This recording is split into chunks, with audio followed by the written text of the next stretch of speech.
Welcome to episode 63 of Book Nerd Paradise, where we get to know an author as they tell us one of their favorite quotes, read from their work, pose a trivia question, and give away a book or two. Hi, I'm LRW Lee, author of the Andy Smithson Epic Fantasy Adventure Series. And I wanted to let you know that I have just recently redone my entire author website. It's at lrwlee.com. I think it came out awesome. I think it looks really good. It certainly is upgraded from where it was. So go take a look. It looks amazing. And if you haven't already, just fill in your email and you can get 2 free ebooks. Also, my blog's attached to that. So, you know, go over there and check out what I've been up to. And if you want, subscribe to that as well. So anyway, lrwlee.com. Go check it out. All right. Well, today I'm excited because we are going to be welcoming back YA fantasy author Michelle Madow. She just released her second book in her Elementals series last week. So this is like hot off the presses. And I thought, gee, this is an awesome opportunity to just highlight the book and let you all know about the new release. I guess you could also say it's kind of like having a baby shower today.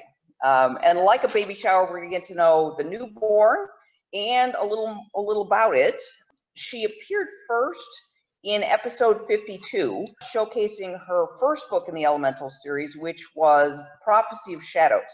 So if you don't quite remember what that book was about, go check out episode 52 again for a refresher. All right, well, a little story about Michelle. Michelle grew up in Baltimore, and she now lives in Boca Raton, Florida, where she writes books for young adults. Some of her favorite things are reading, pizza, traveling, shopping, time travel, Broadway musicals, and spending time with friends and family. She's toured across America to promote her books and to encourage high school students to embrace reading and writing. Someday, she hopes to travel the world for a year on a cruise ship. And I just found out she's hoping to move to my town, Austin, Texas. Yay! Another writer in town. So all sorts of fun awaits. Please join me in welcoming Michelle Madow back to our show. Hey, thank you so much for having me again. I'm so happy to be here to let everyone know about The Blood of the Hydra. Ooh, love the cover. Yes, hot guy on the cover. That's Blake, the main romantic love interest. Yeah. Michelle, you're going to be sharing from your YA fantasy novel, The Elementals. This is called The Blood of the Hydra, which is book 2. So that we can get a feel for the book, would you mind sharing a brief synopsis with us? This is Elementals, the second book in the Elemental series, and it's called The Blood of the Hydra. And here is the description of the book. A demigod who can kill with the touch. It's an ability that must be kept secret, even from those trusted most. Finding out that she was a witch was strange enough, but now Nicole must face the realization that she has the rare power to kill with just a touch. No one can know her secret, not even Blake, who she's had undeniable chemistry with since first moving to town. But now Nicole, Blake, and 3 others gifted with elemental powers must journey abroad to stop a series of monsters that they previously believed to be dead from rising once again and destroying the mortal world. Will they all survive the quest? And how long will it be until Nicole is forced to use her ability to kill in front of everyone, revealing the true darkness of her powers? Find out in The Blood of the Hydra, and join the Elementals on their mission to save the world, or die trying. It's a really fun book. They journey to Greece, so that's where, when I say they go abroad, that's where they go, and it kind of parallels the Odyssey. So if anyone's a fan of the Odyssey, there's lots of the islands that are journeyed to there that are seen in Blood of the Hydra. So it was really fun for me to write. Since we're having this baby shower, I've asked you to share one of your favorite quotes from your new book. So if you would tell us what that is, and then tell us why it's your favorite. So there's one quote, it's kind of like a funny quote, but it says, "The gods are rarely logical when it comes to their wrath." And I just like that because this is a mythology book. And the Greek gods, sometimes they're just so illogical in what they do. They will just smite people. They get so angry so easily. And you want to make sure not to anger the gods. And it is true, they're not logical when it comes to their wrath. So in this story, my elementals must watch out to not anger these gods. Got it. That's, yeah. Well, and actually I have to say, are we as humans, so not the gods, but are we as humans logical in our wrath either, right? I don't think anyone is. And that's why I love Greek mythology, is that the Greek gods, they kind of have very human traits, even though they're gods. So it makes them very relatable and very interesting. You're also going to be giving away a book or two. So what have you chosen to give away as part of this baby shower? So I'll be giving away an ebook of Elementals to the Blood of the Hydra. And I know it's a second book and not everyone will have necessarily read the first book, but that's okay because the first book, The Prophecy of Shadows, is actually available for free on my website. So if you go to michellemado.com, you'll see the free offer right there. So you can just click the blue button and give me your email address and the book will arrive in your inbox. Cool. Awesome. All right. So those of you who are interested in this giveaway, make sure that you just down in the notes down below, leave a comment about the episode. And also, if you would do me a favor, leave a Twitter handle, Facebook address, or email address so that if you're the lucky winner, we can make sure that you get it. All right? Set up the part you're going to be reading from and then share with us if you would. I'm going to be reading from chapter 3 of The Blood of the Hydra, so pretty early on. And just as a little catch up to what happens before chapter 3, I just showed the elementals in their training session. So the reader will see that they're getting much stronger with using their elemental powers. They're also training with weapons. They need to learn how to fight also without their powers because their powers are limited. They can only use so much before they run out of energy. So it's important for them to have other means of fighting. So it shows that they're getting much better with like all the fighting and power using than they were in the first books. In the first book, they were just learning how to use it and they were total novices. So now they're ready to fight. And at the end of, I think it's like chapter 2, the elder of their area, who's their training master, comes in on their practice session and says that a monster has escaped from the prison world dimension. And the elementals have to all gather in his van and go to fight this monster who is lurking in an abandoned school called the Hemlock Center. So here it goes. Here's chapter 3. I have it printed out so I can read it better. The door to the Hemlock Center creaked as it opened, and I held my breath when I peeked inside. It opened to a huge room, 2 stories tall, with second-floor balconies overlooking everything. The inside was dark and musty, the tiles cracked, the remaining pieces of furniture dilapidated and fading. Wind drafted in through the broken windows, and some tree branches had even crept their way inside, as if nature were trying to reclaim the deserted building. "Do you see anything?" Kate whispered from behind me. "No." The hairs rose on the back of my neck, and I adjusted my bow, prepared to grab it at a moment's notice. "Should we just go inside?" "I'll lead the way." Blake stepped up and opened the door further, strolling inside. "It seems clear," he said, "but have your weapons ready just in case." He removed his gun from the holster, as did Kate with hers. Chris had both knives out and ready, and Danielle unsheathed her katana. We walked inside in the circular formation Darius had taught us, our backs facing each other to make sure that we had all our sides covered. My heart beat so fast that I could barely breathe, and my hand shook around my weapon. I would be no good in a fight if I were this nervous. So I imagined blue energy, feeling it surround me, and pulled it into my body. My heart slowed down to a steady pace as calmness overtook me, and my steps felt steadier, stronger. Combined with the yellow energy I drank in the car, I was more focused than ever. We made it to the center of the room, and I glanced around, ready for Orthrus to rush in at any second. If he did, I would be ready, but everything was still. "What now?" Danielle asked, her voice shaking slightly. "Now we bring the ugly dog out to play." Blake stood straighter and looked around. "Hey, Orthrus," he yelled, his voice echoing through the empty mansion. "We know you're in here." Come out wherever you are," Chris added. We waited on high alert, but nothing happened. "He might not be as dumb as we think," Kate said. "Maybe we have to look for him." "And break formation this early?" Chris asked. "Didn't Darius stay in formation for as long as we could?" "It doesn't do us any good if we're standing here doing nothing," Blake said. "There are 4 doors leading out of this main room. Let's each check out one of them. We'll just look around from the doorways. We won't enter alone. Nicole, you stay in the center and keep watch. Sure, I said, although I wondered, why did Blake want me to stay in the center and do nothing? Was he trying to protect me because he cared about me? Or did he think I was the weakest because I didn't have power over a physical element? He wouldn't be so quick to think that if he knew what I could actually do with my elements. That if I managed to get close enough to Orthrus to touch him, the hound would be dead in a second. My area's clear, Chris said, shutting the door. At least what I could see of it.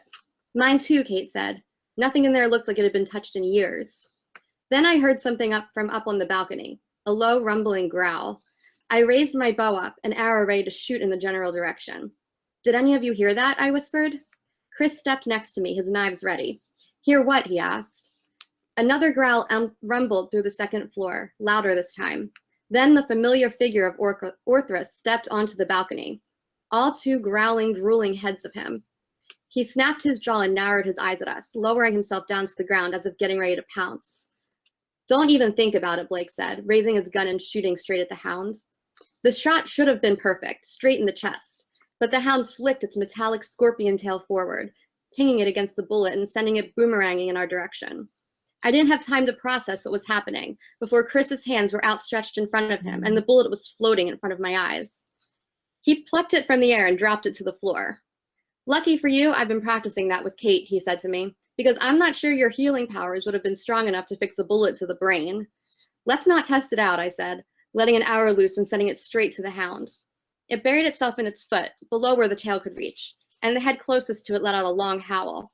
No more guns tonight, I said to Blake and Kate. We can't have bullets flying around everywhere.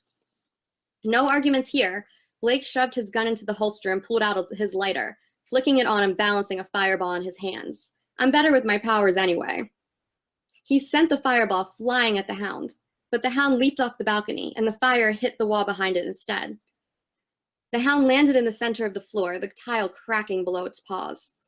It looked around at us again and growled. Then it darted for the broken window, preparing to jump. Not so fast, Kate raised her arms, and a tree fell in front of the window, blocking the opening. We're not letting you get away that easily. Danielle was beside the hound in a second, swinging her sword in its face. But its tail flicked up, the metal clanging with the sword instead. Then a knife came flying at the hound, hitting straight in its neck, Chris. It howled, and Danielle used the opportunity to make a huge swinging art with her sword, right through the injured neck. Blood spurted around her, and the head plunked to the ground. She stared at it, her mouth dropped open. But the hound was still alive, with one remaining head, and it swung its tail at the sword again, sending it flying out of Danielle's hand. The tail must have sliced Danielle's arm as well, because she screamed and grabbed her wrist, which was gushing with blood. Blake threw the fireball at the hound's face, and although it fizzled out, it gave me enough time to run to Danielle and push her out of the way before the tail could take a stab at her again. Blake continued to throw fireballs at the hound, and Chris threw another blade at the stump where the second head used to be. But I couldn't help them now because I needed to heal Danielle. Hopefully, they would be able to hold off the hound until we were ready to rejoin the fight. So that's the beginning of the fight scene. If you want to see how it ends, you'll have to read the rest of the book. And I had a lot of fun writing that scene, actually, because it was the first time that I showed the elementals really together using their powers to defeat a monster. And they're so much better with their powers now than they were in book one. So it was so much fun playing with all the different elements involved. Our guest author last week, YA dystopian and fantasy author Aria Michaels, posed a trivia question for us. My trivia question was, what song did Katniss Everdeen's father sing to her as a little girl? And the answer is The Hanging Tree. Michelle, you have a trivia question for us related to this book. So what is it? I do. So when I was writing The Blood of the Hydra, there's so much of it based off the Odyssey. And I had the Odyssey next to me the whole time that I was writing this book, just because I really follow some of the journeys that are like in the Odyssey, specifically Scylla and Charybdis and the Land of the Lotus Eaters and Helios's Land of the Cattle. I just had so much fun. There's so many monsters to fight in mythology, and I added my own twist into them. So my trivia question, because I'm guessing that most people have read the Odyssey, I think it's required reading for school, is what is the hero's name in the Odyssey who goes on his Odyssey? So if you know the answer, then that's the trivia question. Yay, that's awesome. That's an awesome trivia question. And I love how it ties in. This is great. All right, so make sure that especially if you're not sure of the answer, make sure that you subscribe to this YouTube channel. So I believe the button's right over here, the big bright red one. Go ahead, click that, and then next episode, when Michelle gives the answer, it'll automatically come to you and you'll find out. Are there any final thoughts you'd like to leave with our listeners? Yeah, so this is the release for Elementals 2 that we're talking about, but I'm actually releasing the series pretty quickly. It's a 5-book series, and all 5 books will be coming out in 2016. So book 3, which is called The Head of Medusa, is actually coming out on June 29th. So be sure to look out for that. I can't really tell you much about it yet because if you haven't read book 2, I don't want to give spoilers, but it continues on with the adventure. The Elementals continue journeying to different places around the world, and it's just a really fun series for me to write. And it seems like people who are fans of Percy Jackson or Harry Potter have really been enjoying the series. So if that sounds like you, then I would definitely recommend checking it out. Awesome. That's great. Thank you so much for those words. That's great, because I quite frankly, I'm impressed at the rate at which you're able to release new books. Because I mean, to get 5 books out in a year, I write a bunch of books and I can't keep that pace up. So well done. It's a challenge, but the books are not long. They're short. They're like about 60,000 words each, about like 300 or so pages, because I write very fast paced. So like, yeah. I write like page turner books, so that does make them a little shorter, but I like reading books that are fast paced. So, you know, of course I'm going to write that. Absolutely. No, that makes total sense. So cool. All right. Well, this brings us to the end of this episode, the baby shower episode for Elementals 2, I guess you could say, Blood of the Hydra. So I hope you've enjoyed hearing about the book. Certainly, I encourage you to go check out the book. And as Michelle said, book 1 is available on her website free. So go download that. And if you need the website address, it's in the show notes right down below. So just open that up and click, and you can go get it really quick. So I'm LRW Lee, author of the Andy Smithson Epic Fantasy Adventure Series. I also invite you to go check out my books. You can go over to lrwlee.com and also see where you can download a couple free versions of the ebooks. So if you haven't checked those out, please do so. I hope you've enjoyed today's episode. It's been a lot of fun for me to welcome Michelle's new book in, and hopefully you've enjoyed it just as much. So I look forward to seeing you again next Monday.